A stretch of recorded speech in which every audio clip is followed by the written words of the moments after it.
सद्गुरुनाथ महाराज की जय. महायोगी स्वामी उमानंद सरस्वती की जय.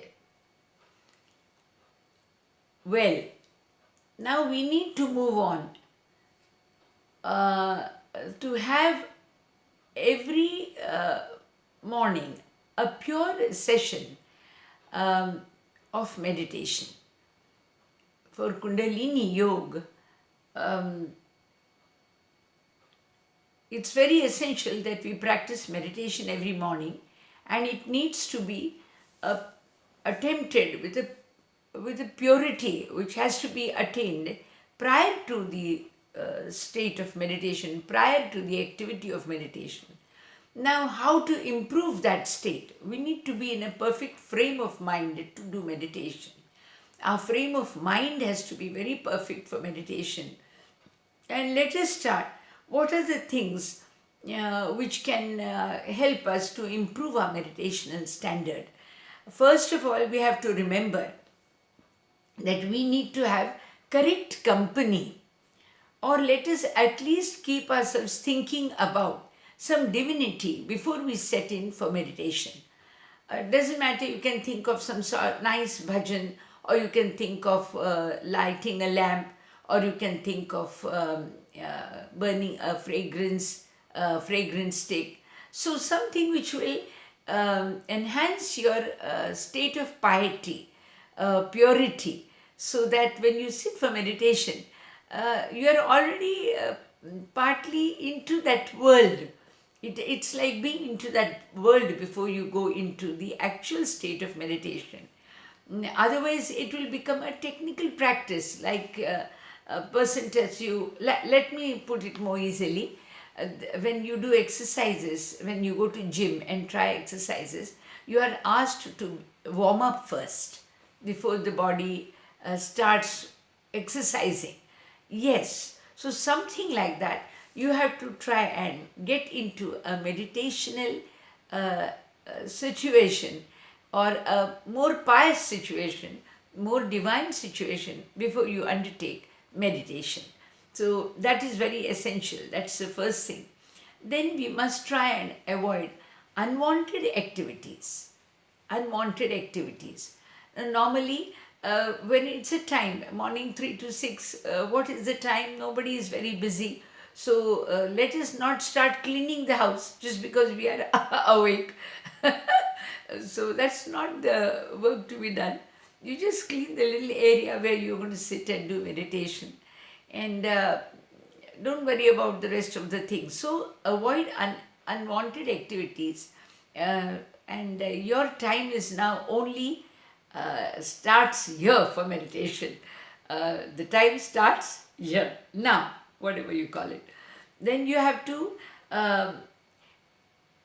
definitely make a discipline of not criticizing people. Remember, before you go into it, say, let's say a week before that, we must try and start avoiding criticism. So, because it's bound to crowd your mind, it's bound to crowd your mind, it's bound to come up again and again. So, we've got to avoid criticizing people in any way. Let's just everybody cannot be the same. The person you meet might not be like you. Of course, he cannot, or she cannot be like you. They may be having their own little, let's say, the style. And I remember in US, I had a very good sweet friend, and she was very good at mimicry. She would take all the other friends around and tell me how they would talk now, or how they would um, pursue spiritualism, or their minor wouldn't be faults, but the minor style. And she used to make us laugh. Of course, we laughed along. But such things can be a distraction to a person who is aiming at spiritual progress. So, criticizing others, and especially if it is in the meanness of mind, then we have to avoid it. then it is also very essential to be honest. There are at times, even at my age or spiritual stage, there are times when I am also unable to maintain too much honesty. Um, it becomes essential to cover a few things, even if they are, well, we feel that. So, if at all you feel that there is some element which is not honesty outside, of course you can be honest before your own guru and express it and get over it. So it is very essential, but to maintain a certain level of honesty.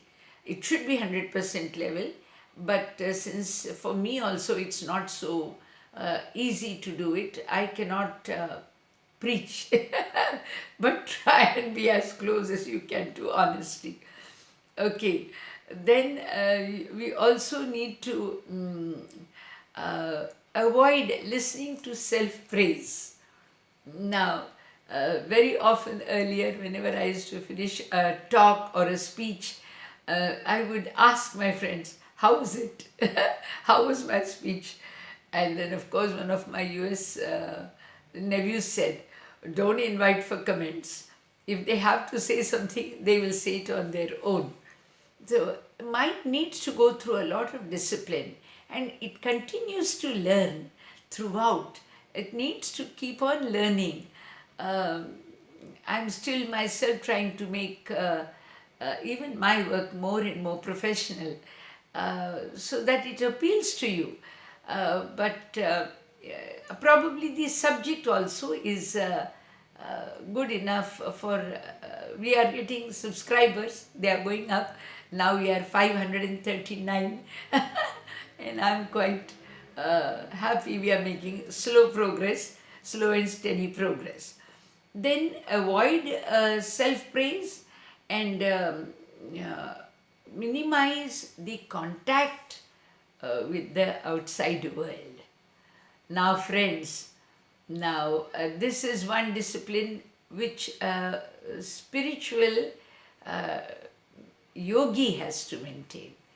The person in the family life, or the person in the normal, who is a normal person, family life, family, or a student or working man, working person, he does not have to follow this. But as far as a yogi and yogini are concerned, those who are interested in truly spiritually developing, yes, it becomes essential to minimize the contact with the outside world. Now, it is so said that once the butter is churned out of the buttermilk, it does not go back into it. True, but it is essential that you minimize, unless you want to pass it on. But it has to be strictly a focused activity for those who are into deep spiritual world and who want to truly go ahead towards light, the final enlightened state. They need to maintain this discipline. The world outside is made by Lord Himself, so that is also equally beautiful. It has its own little charm. But we have got to avoid. This is a discipline which is required. It is left to the individual who would like to make a quick journey towards light. Uh, there is, God does not tell you don't do this or don't do that, or but it's just that your journey gets delayed. That's about all. So we've got to think about it, and then the word avoid does not actually mean taking you away from the divinity. It is taking you away from the material world. It's like a general, it's a slow a definite, steady walk towards the ultimate. Friends, for pure meditation, we need to create a little ambience around us which is more spiritual. Uh, and what are the qualities which need to be inculcated for pure meditation? It is very essential to develop divine qualities. Now, divine qualities which differentiate a man from animal. Now, this is something very, we need to develop these qualities. I'll give you some idea. We need to develop devotion. Now, devotion is one, then we need to also develop love.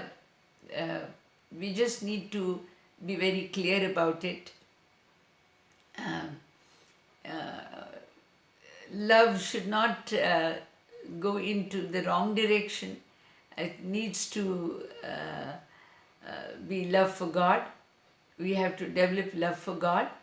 Then we have to develop compassion for mankind.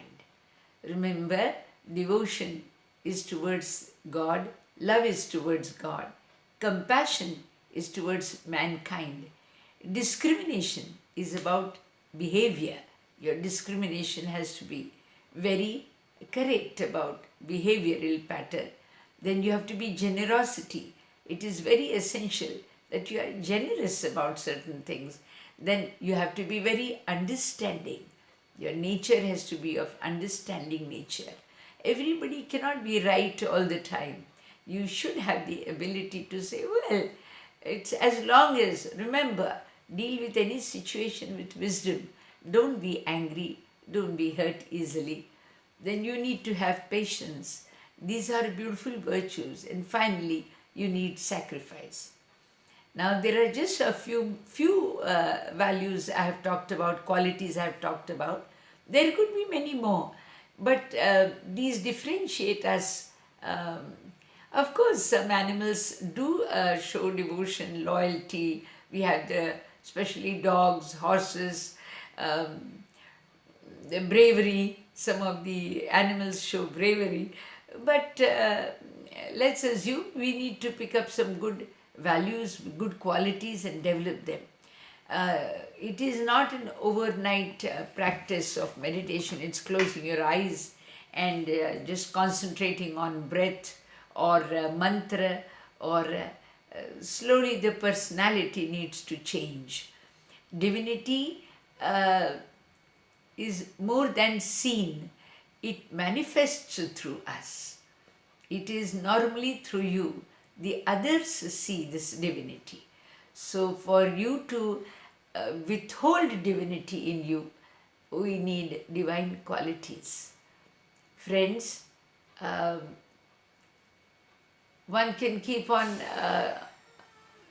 talking about Kundalini Yoga, and we know it's not a very easy journey, but it's worth. It's a golden path. It's a golden path. Go with it. Go for it. You'll find me there somewhere on the path if you walk along.